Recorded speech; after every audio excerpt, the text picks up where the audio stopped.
Marketer of the Day, number 492. Podcast power guesting, Facebook chatbots, networking, time management, free traffic, and more with Heather Havenwood. Hey everyone, and thanks for listening. We have a return guest on the show, and her name is Heather Havenwood, and she is a serial entrepreneur, and she is regarded as the top authority on digital marketing, sales coaching, and online publishing business strategies. And she's really great about being a guest on other people's podcasts. So we're going to talk about that.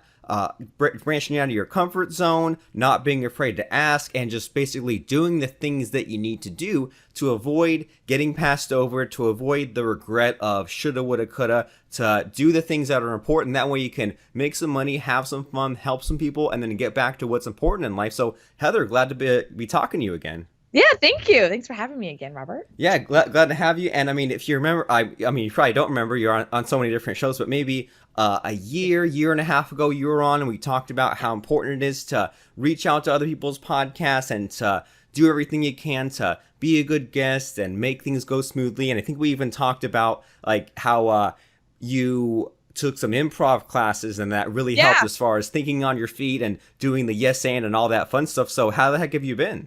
I've been good. Improv. I'm not doing any improv lately. I should. But I do a ton of podcast guesting. I've been at over 300 now. Oh, cool. So, yeah, it's a lot of fun. I absolutely love it because it's a conversation. It's why I go to events. It's why I go to seminars. It's why I've done masterminds and creating my own community is because I love having conversations with other entrepreneurs, right? So that's why I do so much guesting.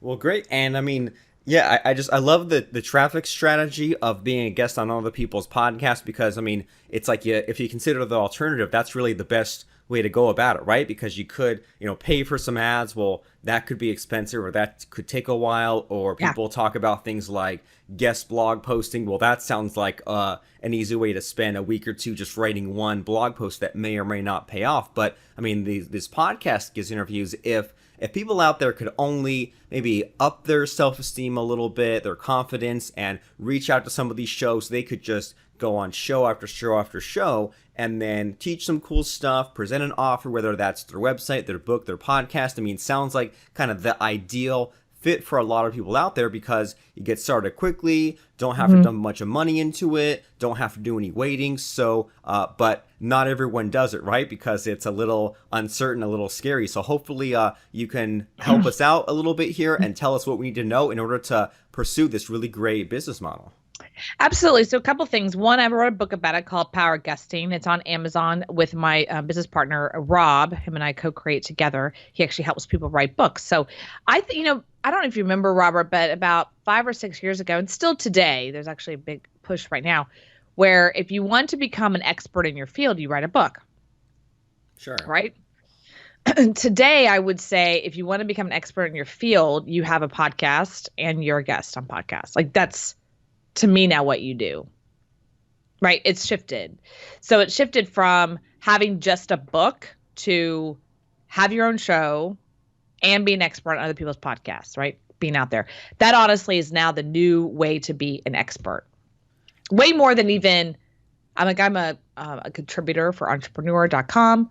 I was named must follow entrepreneur on Huffington Post 2017. And that's huge. That's amazing. But nowadays, I think honestly, it's about when you're an expert in something or you want to position yourself as an expert or authority, you want to have your own show and then get out there and start sharing your personal story. It's all about sharing your personal story over and over and over again so people can start to actually connect with you. And they can, when they connect with you, they'll like you or trust you or not, and then they'll want to do business with you. And something that's interesting about that is that I don't know if you've heard that Howard Stern, there's been an old stat, it's been around for a while, that over 50% of his listeners do not like him. Interesting. Right? Yeah, it's super interesting. But that's 50% of his audience don't even like him. Like if they said, oh, I don't like him. Do you listen to him? Well, I hear his show, but I don't like him. But in the world of advertising, it's still a listener. Right. So one of the challenges I find in the podcasting world, specifically in the radio world and the authority world, is when they are a guest or when they have their own show, it's starting to actually have an opinion about something, actually take a stance on something. Right. They have a hard time doing that. Right. So that's kind of another conversation. But Howard Stern's taken obviously a complete specific stance on things, and people like it or don't like it. And when you are an authority, you can't have everyone love you, right? So let's go back to guesting. One of the challenges I keep hearing from people, and I had myself, was go out and saying, "Hey, Robert, can I be on your show?" That's very counterintuitive for people in general. But then you add what I call a gender specific thing. When I know I was brought up Southern and very young, in Baptist church world, I was told, don't ask unless you're given permission. If there's a party, you can't just go ask to be invited. You have to wait for permission. And men with boys, I was told, don't go after the guy you like. Wait for him to chase you. I mean, it just goes on and on and on and on, right? So here you are, or here I am as an entrepreneur, and then all of a sudden, go after what you want, ask for what you want, make that cold call, whatever it is. And it's completely counterintuitive because I've been told for 13, 14, 15 years of my life, be a good little girl, do what you're told, don't question authority. And oh, by the way, wait to be asked out, wait to be asked to the party, wait to be asked for anything. Well, that doesn't get anywhere. Okay, in entrepreneur world. So an entrepreneur, you have to get like knock on the door and go, "Hey, Robert, you got a party over here? Like, I want to be part of the party," Right. And you have to be willing to have people say yes to you, no to you. You don't fit. I've been on a, I've been on a sports radio show. That one was fun. And the guy first said no to me. And I said, "Look, here's where I can add value." And I kind of gave him a little pitch. He's like, "Okay, cool." So he comes on and they try to talk sports with me. I'm like, "Look, to me, sports are awesome. I'm going to use the sports analogy for entrepreneurship." And so I did that and he loved it. Right. So you have to be willing to basically ask for what you want, ask to be on the show, be willing to maybe alter the conversation so that it fits their show. It's why I always ask at the beginning of a show, no matter what, tell me about the intention of the show. Tell me what your mission is, who's listening, so I can really make sure I'm adding value. Super cool, and that's super funny how you went on a sports podcast, didn't even talk sports, just sort of pivoted the conversation into to what you wanted. And I mean, I imagine that a lot of people would be super afraid to do something like that, but I mean, you hit the nail on the head. Like, if you want to be an entrepreneur, that's what you have to do. If you want to maybe stay trapped in childhood and play it safe and just kind of survive, well then that's another option for you too. But in the long term, that you're going to be unhappy. So it seems like a or B situation, right? If you want to just wait your turn, all right, well then you're going to be like just always frustrated and wondering what could have happened if you put yourself out there. Or option B, get a bunch of no's, get some yeses, and basically like pan for the gold, I guess. Like, you have the stream, you have the little flakes of gold. Well, you don't want to pick up the whole entire stream, or any of that. You just want the little bit of flakes in there. So, why not put yourself out there? What do you have to lose? The worst that can happen is they say no. And like you said, sometimes they do say no, and you can finagle it into a yes a little bit. Yeah, there's a couple things there you said which sound elementary to maybe a listener going, of course, that they've heard that before. Not saying what you say is elementary, but to people saying, of course, go after what you want. But what happens when people hear that, Robert, is they go to a very core level, probably starting around like third and fourth grade. I mean, I don't know about you, but I was told at beginning of first grade, second grade, third grade, every year, here are the rules, these huge rules sitting on this massive wall. And the first rule was raise your hand to talk, right? Second one, to go to the bathroom, raise your hand to get permission to go to the bathroom. Third one, raise your hand. I mean, it was just constant permission based, right? Yeah. So people hear what you're saying. Other people say, go after what you want, but they bump up against that. They bump up against years and years and years of permission-based memorization, permission-based all this. So I remember, give you an example, and I'm totally telling on myself here. Second grade, Miss George. I'm in second grade. How old am I? 8. Okay. I'm sitting there, I'm being a good little girl. I've got to go potty. Okay. I've got to go. And I'm raising my hand. I'm waving my hand. I'm not moving out of my seat though. I'm waving my hand. I'm like almost jumping up and out of my seat. This goes on for like 10 minutes. Okay. She's with a student or something. And finally I can't hold it. And I just peel over my seat. Okay. I'm like 8, so embarrassed. Had to call the mom, right? Mom had to come give me new clothes, whole 9 yards. Everyone's laughing at me. You can get the whole world of this, right? So I remember finally we're in a room hours later with Miss George and my mom, and it's just us 3. And she looks at me and goes, "Sweetie, why didn't you just go?" I go, "But you told me. You told me. You told me I had to raise my hand and get permission to the bathroom. So which one is it?" Right? So there's this moment in the brain where like, it's not black and white. Well, if it's an emergency, then you could go, well, what's an emergency? Well, here's what I say. If you're in an entrepreneurial business, if you're running your own business, you're now in emergency zone because no one is going to come. The cavalry isn't coming. People aren't just going to knock on your door and go, "Hey, you want to be on my show?" And they don't know who you are. I honestly, there's been a couple over the years that people have reached out to me. "I heard you're great on a show. Come to my show." That's rare. It's usually I reach out. That's like 99% of the time. And then sometimes I get referrals, right? But those are offshoots. It really is me knocking on the door. Now I get tons of repeat, like with yourself and others, because they've already know, like, and trust me, they know I'm going to add value. But you have to be able to be knocking on the door and willing to people say yes or no, or you didn't do it that right, or we don't like you, whatever it is. That's where people bump up against. They really don't want to deal with rejection. Yeah, I mean, I can definitely relate to. I mean, maybe not peeing myself, but I can relate to a lot of that of like being afraid of the rejection or trying to unlearn old habits and things like that. And I mean, if I'm being completely honest about the whole podcast guesting thing, like I do it like occasionally, but for some reason it's really easy to get caught up in the day to day. And like, you know, you and I mentioned before the show that for your own, well, okay, let me back up even further. So you said it started that it used to be you have a book, you're good. But now it needs to be you need to have a book, have your own show, and then hop on other shows. And you were mentioning before we got sort of rolling here that you are super ahead on your own show. And so what I kind of heard from that was that freed up time for you to focus on being on other shows. That way you're not, you know, switching gears. You're not like, let me interview other people and get my show going. Yeah. You kind of have the deck cleared, so to speak. So that way you can focus on being on other shows. And I mean, I have to admit, like, I that's sort of my problem recently is that it seems like it's really easy for other things to get in the way, and being on other shows sort of feels like the icing on the cake. If I have everything else out of the way, it almost feels like that guesting on other shows is sort of the very last priority for me, and I wish it wasn't. So, I mean, do you have advice for people like me who maybe it's like it's really easy to get caught up in, you know, sending the emails and scheduling the blog posts and doing the webinars and the podcast and all that, and then it's easy to forget to reach out and do those things that, you know, bring in new traffic. So, I mean, what's your advice there? So I make it a priority, and I definitely did for 2016 and 17 to make it a priority to reach out and because I look at it as a media buy. All right. So if you have a business, any business, I don't care if you're a dentist, a lawyer, chiropractor, online company, e-commerce, you're constantly doing media buying on some level, right? You're doing what they call advertising, right? So you have maybe a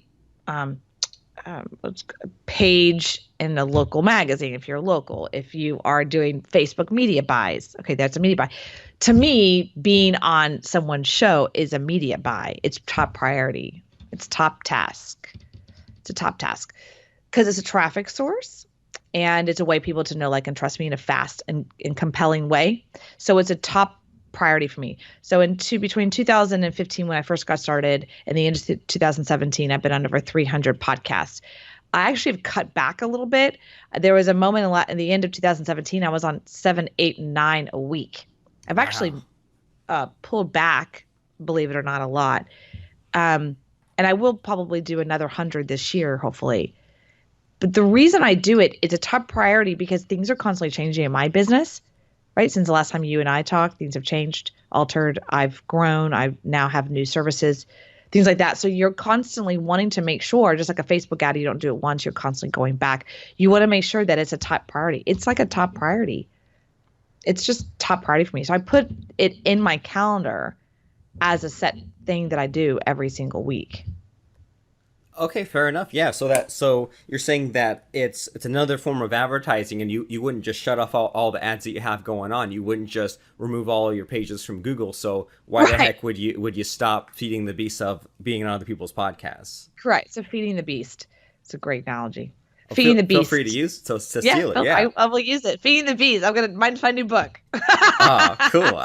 I love it. And so you touched on something that was really interesting. Like you mentioned that you had like the calendar, and you put forth time every single week to do this, and your plan is to do 100, at least 100 interviews this week. And so, or not this week would be crazy. 100 This week interviews will be this crazy, year. but this year I could do Right, right. right, that's doable. But like the whole like time management aspect of Yeah. things, sort of it gets away from me whenever, because sometimes I do go a little bit, maybe not totally hog wild with the guesting, but I'll schedule like a handful of interviews, and I'll get some things lined up, and then I think a lot of what maybe discourages me from ramping it up or discourages me from doing it again and again is I would like to be able to, in a perfect world, just get all the interviews lined up like back to back or all in one day of the week. But it seems like, Yeah. when you schedule on someone else's show, you kind of have to go by their schedule, and it seems like things end up being scattered throughout the week or in the middle of the day or in the morning. And so, I mean, is that just sort of the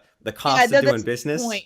No, that's a great point. So this is your show and we're on your calendar today. And it sounds like to me you're doing some back to back, which is great. So I did the same thing when it's my show, right? I kind of do a back to back day as well. Completely get it. I get in the kind of the feel, the groove. But when you're a guest, you're in their world, right? You're in Right. their world. So I've been on shows that the people are in different countries. The latest, what's the latest one? Midnight, my time. I did one at like 4 in the morning, my Oh, time, wow. because of where they're at in the world. Is it a pain? Yeah. But it's like it's a performance. I kind of think I remember listening to this is years ago. I remember listening to morning show, right? A morning, some radio morning show, drive-in kind of place. And they had, I think it was Britney Spears. This is years ago. Come on at like 4 or 5 in the morning or something ridiculous, and then they redid the interview later or something. And I remember they were like, "It's 4 or 5 in the morning. Where you're at, Brittany? Are you okay?" And she had done a performance the night before, and she's like, "Do what you got to do. Like this is it. This is my life. I get it. Whatever." She was just super awesome about it. But I thought to myself, "Yeah, that's just like what you do. You know." You just that's what they want you. They want you there at 4 or 5 in the morning. You just do your thing, and then you crash out or whatever. So I think when you're promoting yourself, you can't control that. When you're promoting, you do what you need to do. So I've kind of always come from that view similarly. If they want me to do 4 in the morning, I'm doing it.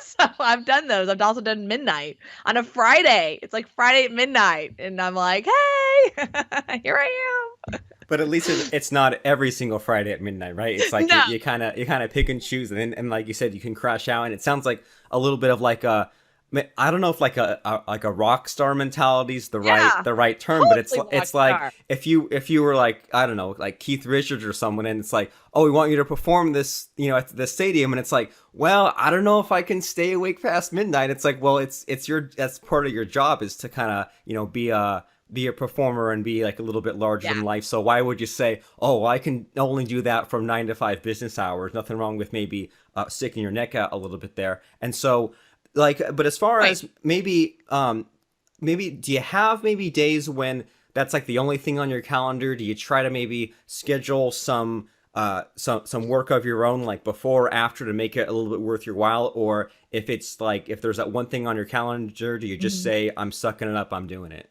I'm doing it, yeah. Because ideally, I have a lot of my clients and most of my things. My heavy days in my business are Tuesday and Thursday and Saturdays, like in the perfect world.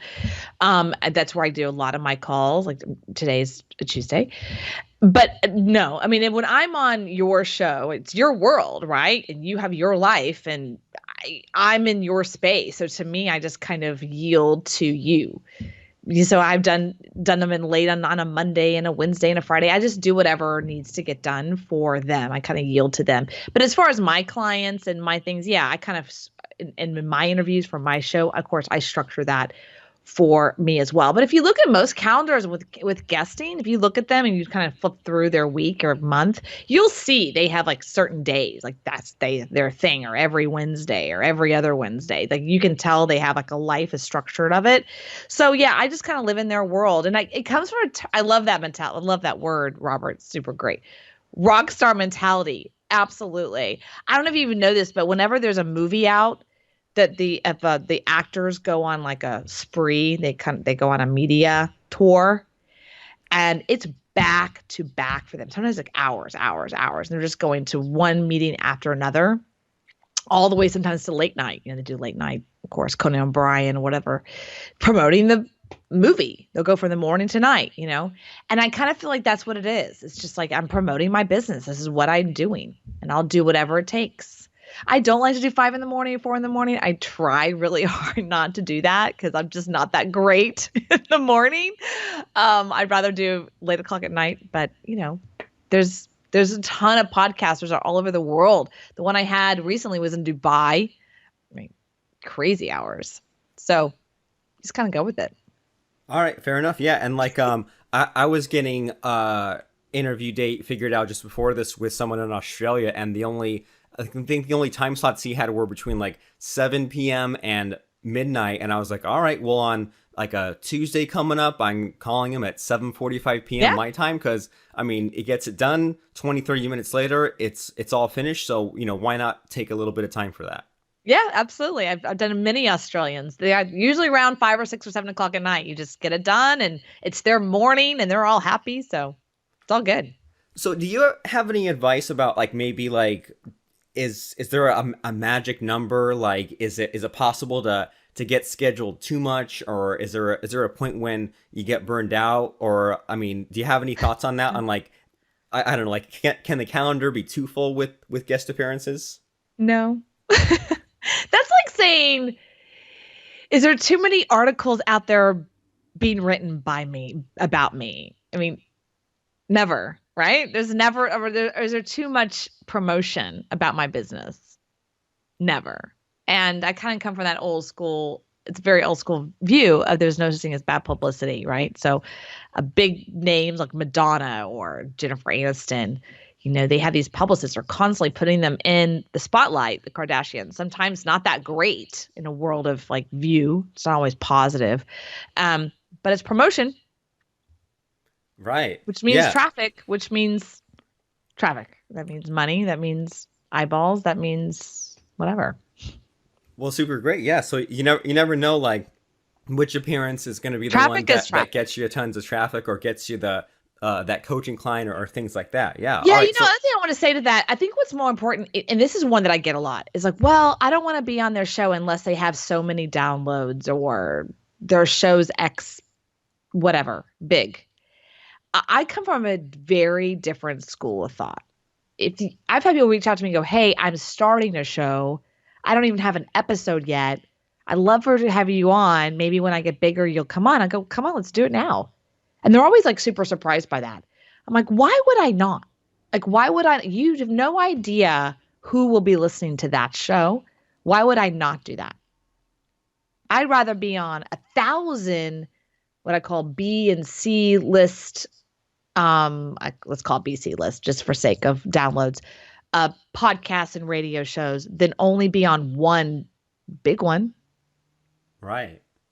It makes perfect sense. Yeah, because I mean, you might be on that one big one, but you never know if they'll promote it or over time if it'll drop in the rankings, or maybe someone can't find that particular. Maybe it's a popular show, but they won't be able to find that particular episode. Why not basically like go wide with that, so that way there's all these different paths for someone to find you?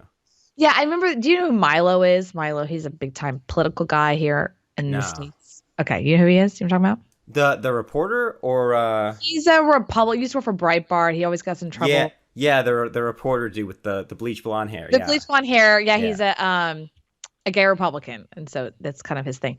So the reason I'm bringing him up, he got in big trouble about a year ago. Got all this press, about this stuff that he said on this particular podcast. Now, what you need to know is, And they spread out what he said over and over and over and over again, and all this press and blah blah blah and craziness. What you know is that podcast he was on, I cannot even tell you what the podcast is. Like, it was a nobody C-level podcast. Okay. So what I'm trying to say is it doesn't always matter. And Milo's pretty big. He already is pretty big. So what I'm saying is it doesn't matter the show. You know what I mean? Like, it doesn't matter. It's the content. It's like, what is the value you're bringing? So here he is on this low level, whatever podcast, meaning, wasn't like a big name. And then from whatever he said, it caused all this controversy. Now, I'm clear that podcast now probably is huge because everyone's like, what's this podcast? Subscribe. So you never know. And here's Milo, who's this big time guy who gets on big news stations, and he's going on this like low level podcast. So I think it's an interesting piece. It's pointing to, he doesn't care either. He's like, whatever, you want to talk to me? Great, let's do it. I don't care how many people listening. I'm clear that what I'm going to say is going to cause controversy or it's going to cause a PR just because I'm saying it. And so that's what he does. He used that. He leveraged that. That's a pretty, from a PR view, I'm not talking politically here, I'm talking PR view in a traffic sense, it was brilliant. Yeah, I mean, I agree. It sounds like it, that you never know which show that you're on is going to be the one that pays off, and why put all your eggs in one basket? Why psych yourself up for just like, I've got to make this one work? Why not just keep going on show after show and saying what you have to say? And I mean, yeah, I mean, I got to say, like, I'm really glad that we had this talk, had this interview, because this has renewed my motivation as far as I need to go out there and make the quick landing page with some freebies. I need to talk to a couple of podcast people I know, talk to a couple of shows, and get myself booked, because I mean, why wait, right? Why wait, and why play all those games with yourself as far as saying, oh, well, I don't have time, I'll do it later. I mean, this needs to happen right now. And would you have any advice as far as like, should everyone out there look to be on like a certain number of podcasts on a regular basis? Like, do you think everyone should be on like at least one per month or one per week, or is it just a personal choice? I think it's a personal choice, but I think it's nonstop. So if you look at your calendar and you're not on a show at least once a month, and minimum, I mean, I have 2 today. I think I have 4 this week. It's a light week. Yeah, nonstop. Mine's Awesome. It's nonstop. It's a weird. It's a weird view for me, because in my world, it's just, if you're in business, you're promoting. If you're in business, you're promoting your business, right? That's what you do. You're making the rest of us look bad, so we all kind of I'm need not trying. but we kind of need to meet you where you're at, and we all need to be getting ourselves out there, I think. Yeah, I'm a promoter. I'm definitely a self promoter. I definitely love helping people self promote. I come from that school of thought. It's a never ending game. It's just a never ending game. You're constantly self promoting yourself. Or self-promoting your business. When I say self-promotion, it can be your business, right? Whatever. Just constantly promoting yourself. Yeah. Yeah. And speaking of that, talking about landing pages, I actually send people now to my chatbot. Really? Yeah. Super Why fun. is that? Instead of saying, go to heatherhavenwood.com, I tell people now to go to askheatherann.com, and it opens up their Facebook Messenger, and I talk to them. And it's me, and it's my little voice. Hi. And I talk to you. And then I ask you some cool questions like, do you have a business? And are you a man or a woman, kind of thing, like your demographic. And then I give you a free gift for interacting with my chatbot. Well, super awesome. Well, I'm trying this out right now. So I went to askheatherann.com, and yeah, and everyone listening, if you want to follow along too, that's askheatherann.com with no E at the end, just ANN.com. And then, it opened up my Facebook Messenger, talking to Heather and Havenwood. There's a Get Started button on the bottom. I click that, and then it sent a video back. It says, hi, I'm Heather the Marketing Bot. I have a free gift for you. There's the 3 dots, and it's typing back. And I assume that it's going to be doing that whole starting the conversation and asking me about my demographics, things like that. Yeah, thanks for explaining that. That was great. Yes. That's exactly what it does. You can do that too. I actually build out chatbots for people, for speakers, authors, and coaches and small businesses So feel free to reach out to me. How would you reach out to me? Well, you just text my chatbot because it's me. Because, right. So obviously it's a bot right now, obviously, but that is my Facebook Messenger. It's mine. So I just open it up. You'll be talking to me. You don't need my cell phone number. You are now connected with me on Facebook Messenger, which is 100% deliverability and then between a 70 to 90% open rate. Well, so here's the cool thing about this. Ready? I'm ready. So now that you've interacted, technically you've interacted, even by saying like hello or yes, get started, you've technically interacted. So by the terms and conditions of Facebook, you're now on my list, like an email list. I can now broadcast to you with 100% deliverability and 80% open rate. Are you getting that in your email? No, not even close. Welcome to chatbots. Welcome to the new world. Welcome to email is dead, and now everything's going to be a chatbot on Facebook. Super cool, and that's awesome because yeah, like I mean, as you know, and as we've alluded to, sometimes the traffic on some podcasts are more than others. And if you were to say like, oh, I went to this show and I got 10 clicks from it and I got 2 opt-ins, to be like, oh, well, that's not very much. But if you got 10 clicks and 5 people interacting with your chatbot, and now that's 5 new chatbot subscribers, and the next time you do a blast, those are 5 people that get 100% deliverability, even if it's lots of appearances and lots of small podcasts, and you get just a little trickle of traffic every time. I mean, that's a way better use of your traffic than before. And then also, as far as the chatbot thing, like I've seen a little bit of like the other end of it, of like the back end. My business partner Lance Tomashiro, you've been on his show a couple years ago as well. But he Lance, I love him. Yeah. He needs to get his podcast up and running again. We got to light a fire under his butt. I love him. His podcast. Oh my gosh, he was a great guy. He is a great guy, but he was a great host. So I'd love for him to just need to do more of it, like the rest of us. But so my understanding of it, because he sort of does that. I don't do much of the chatbots, but my understanding is that you're like, someone can go to askheathern.com and talk to this bot. But it's not just talking to a bot. Like, you see the conversation, and you, Heather, can jump in anytime you want, right? Correct. So if I want, right now I'm not on my browser because I'm focused on the show. But if I open up my browser right now, I could literally watch you interact. It's live, so I can, or my assistant can. Right? If you have an assistant, it's just giving you different ideas. It's me right now because I want to see the interaction. I want to see where people drop off. I want to see the conversations. I want to see the questions. So for me, it's just me. I want that data. But it's pretty powerful. I just spoke at Affiliate Summit West in Vegas last week about this. You can actually go to my Facebook page, and I did a Facebook Live on it. You can also go to my SlideShare, Heather Havenwood, LinkedIn, via LinkedIn SlideShare, and my entire presentation is there. So, yeah, it's super. Or just, you know what? Just go to my chatbot and say, hey, I want the slides and I want the video, and just tell me, and I'll just send them to you. So that's how cool it is. Isn't that great? I love the new concept of Facebook chatbot. It is so powerful. You can send videos through it. I can send you PDFs through it. Right. So when you go through the process, I send you a free gift. And how do I send that? I send a link, right? And you go to the link, and then you have your free gift.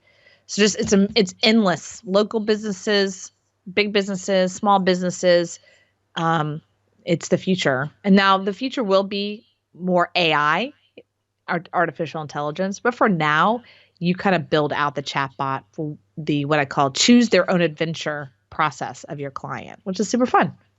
And that's what I do. I'm building those out right now for clients. Well, cool. That's a super cool concept because I mean, yeah, it seems like, and the more, I don't know, maybe it's just me, but the more I see web pages, the more they seem super out of date, because it's always like, oh, I've got to figure out the navigation, and if there's something I want on that website, like I'm not always sure, or maybe I'll just wander around, or maybe I'll go to their contact form. But I love the way that you explain it, where you go to the chatbot, and if there's something that you want, or something that you heard about chatbots on this show, and you're like, well, Heather, help me out with the chatbot, you just type it in, and then you get the response. So no more of this trying to figure out someone else's graphics and weird structure. You just type in the sentence that makes sense to you, and you get the magic answer. Yep, you nailed it. And just to give people like a history. So late 2016-ish, early 2017, Facebook opened their Messenger API.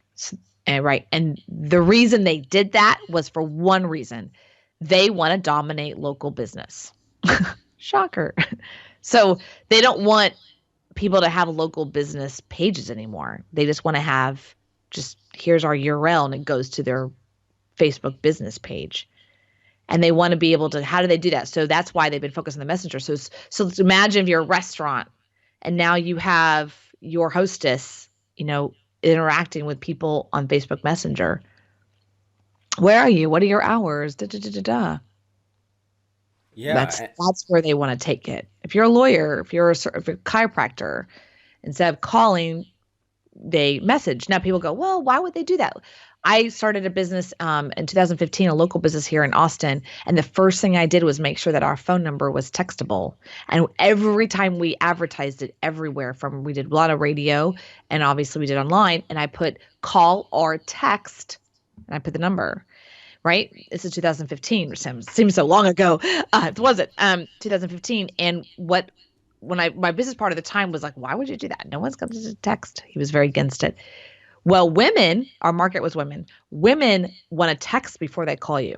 They're busy. So they're sitting there with the kids. The kids are loud, obnoxious, in the middle of the day, right? And they're texting. Oh, I want to lose weight.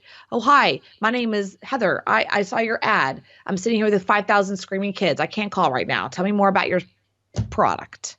And then we had our host, our hostess, our assistant, who same person's answer the phone. She sit there and text them. Oh, well, here's what we do, and I have some times available. We had a client actually who texted us and said, "I'm so glad you did this. I'm deaf, and I want to use your services, and I can't call you. So can we do the entire process of me setting up an appointment through text?" Yes, we can. Do the whole process through text.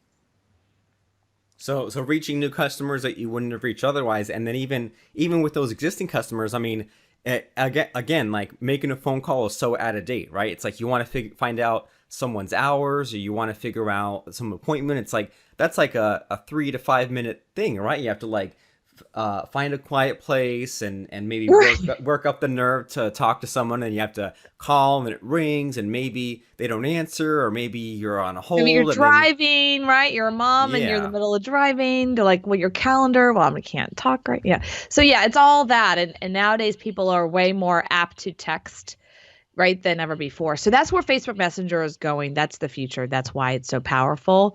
So yeah, check it out though. People don't, it's hard to conceptualize what Robert's saying.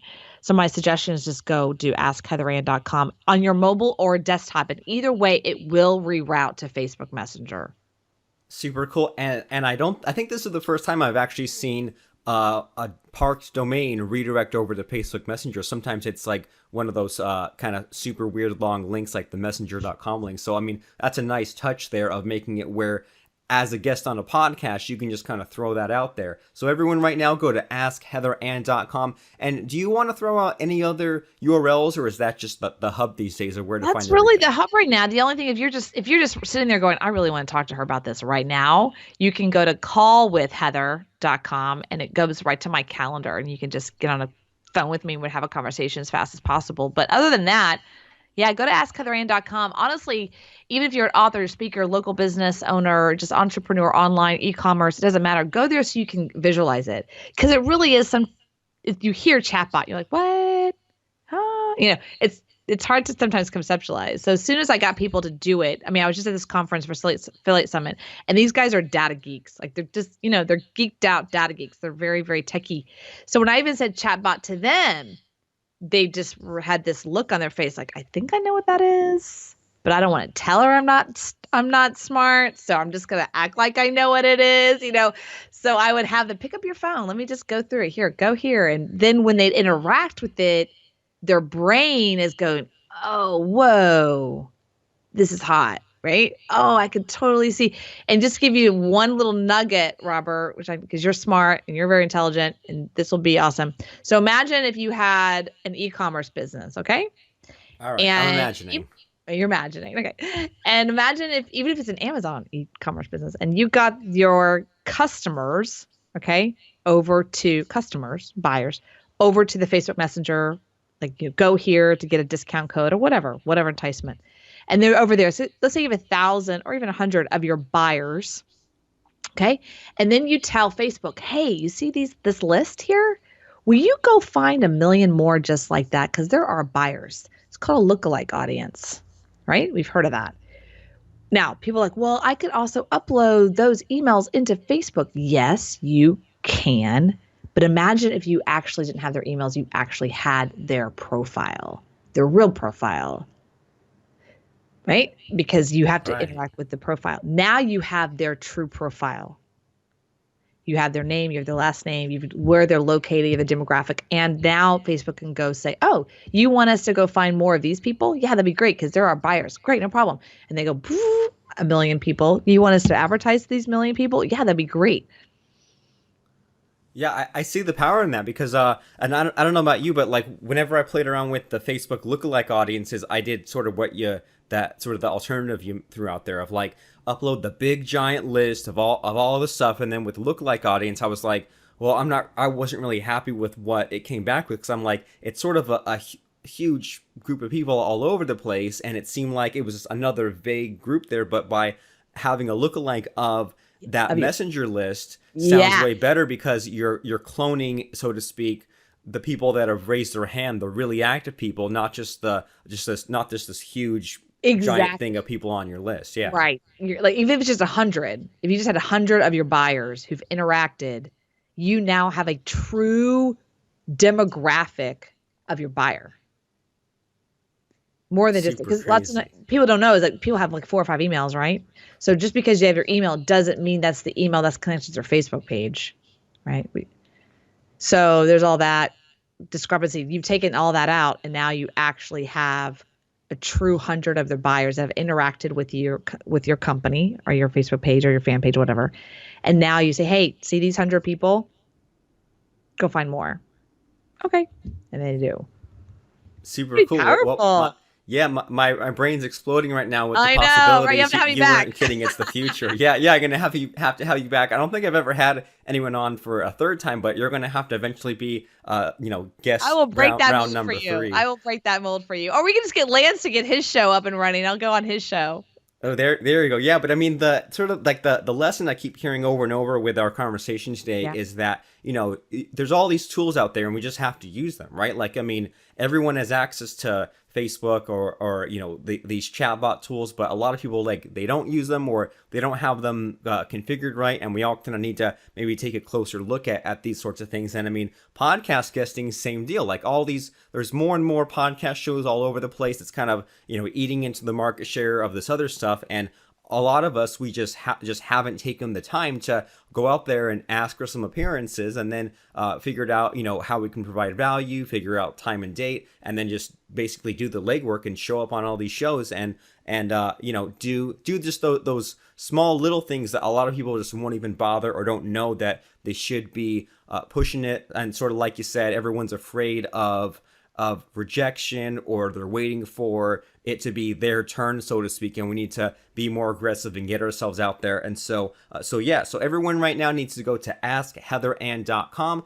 That way you can see this chatbot thing for yourself, and if anything that we talked about today kind of gets your attention, whether it's the podcast guesting side of things or it's the chatbot side of things, then what's great about this chatbot thing is you don't have to figure out navigation, what to click. Just literally type in the question or explain to Heather and her team what you want, and then it'll get delivered through the chatbot, and then you'll get the answer right away, and you can get pushed in the direction that you want. So that's askheatherann.com. But then if you're also old school and you want to book some time, we don't want to exclude you either. So that is callwithheather.com.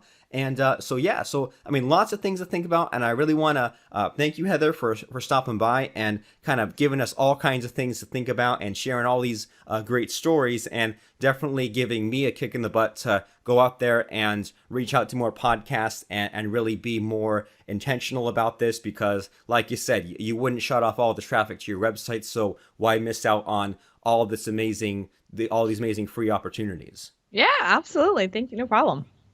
Cool. So once again, for everyone, askheatherann.com, and we'll see you there. Want to listen to more fantastic marketers of the day? Subscribe to us at marketeroftheday.com/iTunes and browse past episodes at